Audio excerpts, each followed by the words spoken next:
दोस्तों आपको अगर याद होगा तो मैंने तकरीबन 2 साल पहले एक बात कही थी कि आने वाले वक़्त में जितने भी स्वतंत्र रूप से पत्रकारिता करते हैं ना, जो सरकार से सवाल पूछते हैं ना, उनके लिए बुरे दिन आ सकते हैं और वो अब बात मेरी सच भी हो गई।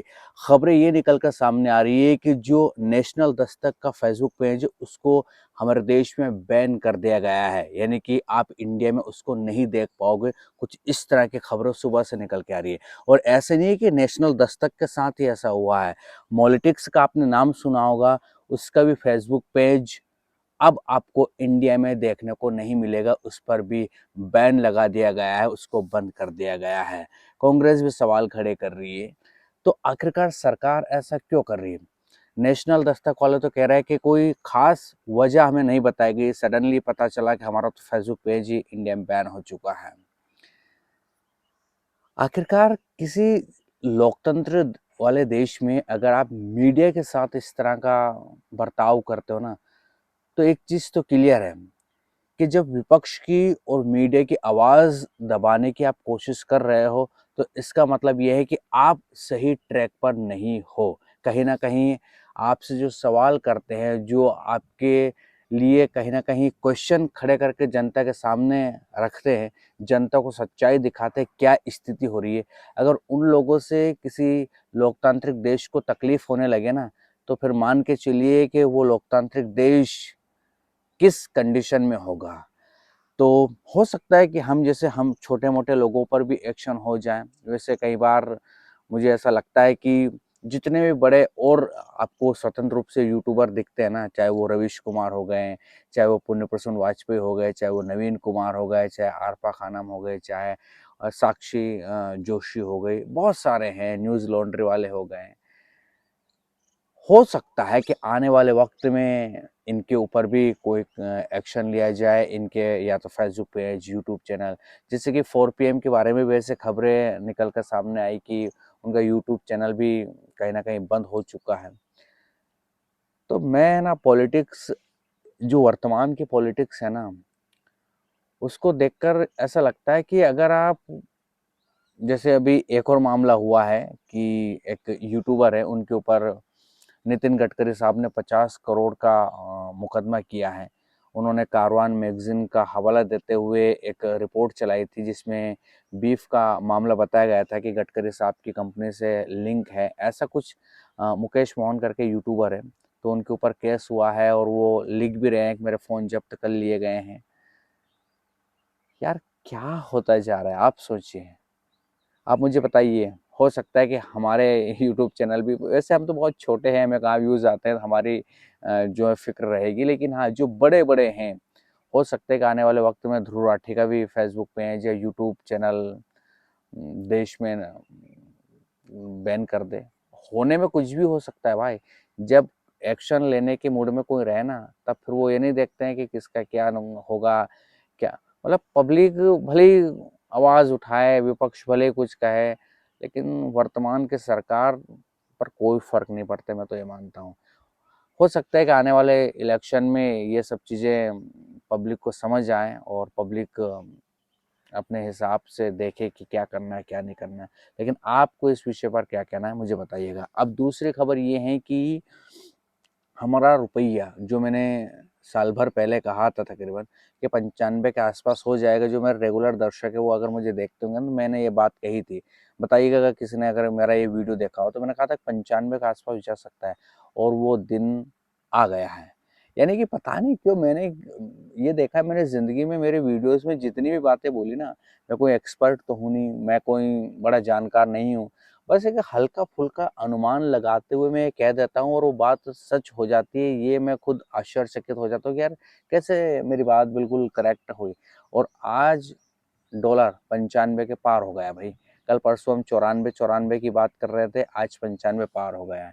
तो इतना ज़्यादा डाउनफॉल आप देख रहे हो ना, मतलब और हमारे देश के फाइनेंस मिनिस्टर से अगर आप सवाल करोगे तो वो क्या जवाब देगी आप सभी को पता ही है।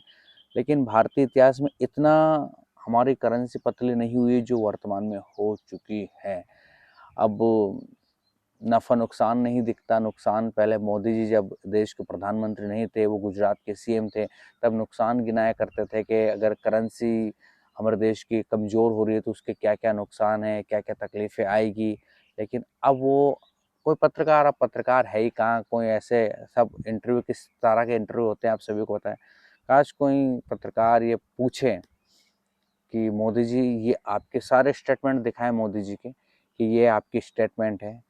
और जब मनमोहन सिंह के राज में रुपया थोड़ा ही पतला होता था तो आप गरजते थे, आप चिंता ज़ाहिर करते थे। लेकिन अब तो आप सत्ता में बैठे हैं, आप तो कहते थे कि दिल्ली की सरकार से देश नहीं सँभल रहा है। रुपये की कीमत जिस तेजी से गिर रही है और कभी कभी तो लगता है कि दिल्ली सरकार और रुपये के बीच में कंपटीशन चल रहा है।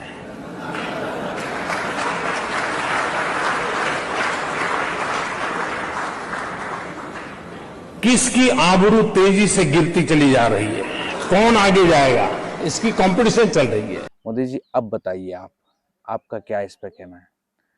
क्या पता क्या कहे वो क्या नहीं, लेकिन ऐसे सवाल पूछने वाले के साथ क्या होगा आप सभी को पता ही है। उसके बाद रशिया का एक मामला सामने आ रहा है कि रशिया 1 अप्रैल से तेल देना बंद करेगा सभी देशों को। तो आप सभी को पता है बहुत पहले हम रशिया से ही ऑयल खरीदते थे, है ना? मतलब बहुत हमें डिस्काउंट में मिलता था और ऐसा लगा था कि डिस्काउंट में रशिया तेल दे रहा है तो हमारे देश में भी हमें डिस्काउंट मिलेगा, लेकिन डिस्काउंट तो मिला नहीं। तेल कंपनियों को डिस्काउंट मिला उस समय, लेकिन उसके बाद अमेरिकन कहा कि नहीं, रशिया से तेल नहीं खरीदना है, हमसे तेल खरीदना है, मोदी जी के फ्रेंड डोनाल्ड ट्रंप ने। फिर हमने रशिया से तेल खरीदने की बजाय हमने अमेरिका से तेल खरीदना शुरू किया, जबकि रशिया हमारा मित्र है। रशिया में कह रहा था कि हम आपको कम भाव में दे रहे हैं, हमसे खरीदो, लेकिन नहीं भाई, ट्रंप ने कहा तो उधर से। अब जब ट्रंप ने कहा कि फिर से जब युद्ध चला ईरान इसराइल का और एनर्जी क्राइसिस लगा, तो ट्रंप ने कहा कि नहीं नहीं, अब भारत रशिया से फिर तेल खरीद सकता है। हाँ, जैसे कोई ग्राहक मेरे से कोई सामान खरीदता है, मैं उस ग्राहक को एक दोस्त के नाते या कैसे रेगुलर ग्राहक के तौर पे मैं कुछ डिस्काउंट देता हूँ, भाई मैं सबको इस रेट में देता हूँ, आपको इतना इतना डिस्काउंट दूंगा, आप हमसे खरीदो। फिर अचानक कोई दूसरा व्यक्ति आके कहे कि नहीं नहीं भाई, जिसका कोई लेन देना नहीं है, कि भाई तुम्हें इस व्यक्ति से यानी कि मुझसे तेल नहीं खरीदना है, डिस्काउंट वगैरह छोड़ो, आप हमसे खरीदो, है ना? तो मैं वो सब डिस्काउंट, सब मुनाफा वगैरह छोड़कर मैं उस आदमी की बात में आ गया। क्यों आ गया? ये एक उसके पीछे बहुत बड़ा कारण है। यानी कि अमेरिका होता कौन है डिसाइड करने वाला का, जो हमसे कहे कि तुम उससे तेल खरीदो, उससे नहीं खरीदो, और उसके बावजूद भी देखो तौहीन देखिए सबसे बड़ी कब हुई, जब ईरान इजराइल भिड़े पड़े हैं, उस समय अमेरिका प्रेस कॉन्फ्रेंस करके उसके नेता ट्रम्प के जो अधिकारी वो कह रहे हैं कि हम भारत को परमिशन दे रहे हैं कि आप रशिया से तेल खरीदो। ऐसा शायद ही पहले कभी हुआ होगा भाई, कि कोई देश इतने बड़े लोकतांत्रिक देश को ये कह रहा है कि हाँ आप खरीद सकते हो, हम छूट दे रहे हो। तो हम क्या गुलाम है क्या अमेरिका के? क्या अमेरिका हमें कंट्रोल करता है? जैसे राहुल गांधी कहते हैं ना कि कंट्रोल में है, अमेरिका के हिसाब से देश चला रहे हैं मोदी सरकार। पता नहीं क्या है, ऐसा पहले कभी नहीं हुआ भाई, वर्तमान में हम देख रहे हैं। तो ये क्या क्या चीज़ें होगी आने वाले वक्त में पता नहीं, लेकिन हाल फिलहाल तो चुनाव है बंगाल में, आप सभी को पता है, रैलियाँ चल रही है, तरह तरह की बातें भी हो रही है। आपको क्या लगता है क्या होगा देश में, किस तरफ जाएगा देश? और ऐसा देश क्या पहले भी था, क्या पहले भी हम इसी तरह से दूसरों की जी हुजूरी या दूसरा कहते थे उसकी बातों में आ जाते थे, डरते थे, चमकते थे? पहले अगर कभी हुआ होगा तो मुझे उसका आइडिया नहीं है, लेकिन जब से हम आज़ाद हुए उसके बाद से क्या ऐसे मामले हुए हैं? अगर कोई जानकार हो तो मुझे कमेंट सेक्शन में ज़रूर बताइएगा। इस विषय पर आपका क्या कहना है ये भी बताएं, जानकारियाँ कैसे लगती है ये भी बताएं। ठीक ठाक लगते तो चैनल को लाइक शेयर सब्सक्राइब करना ना भूलिएगा। फिर मिलेंगे किसी दूसरे वीडियो में, तब तक के लिए आपके दोस्तों को दीजिए इजाज़त। नमस्कार।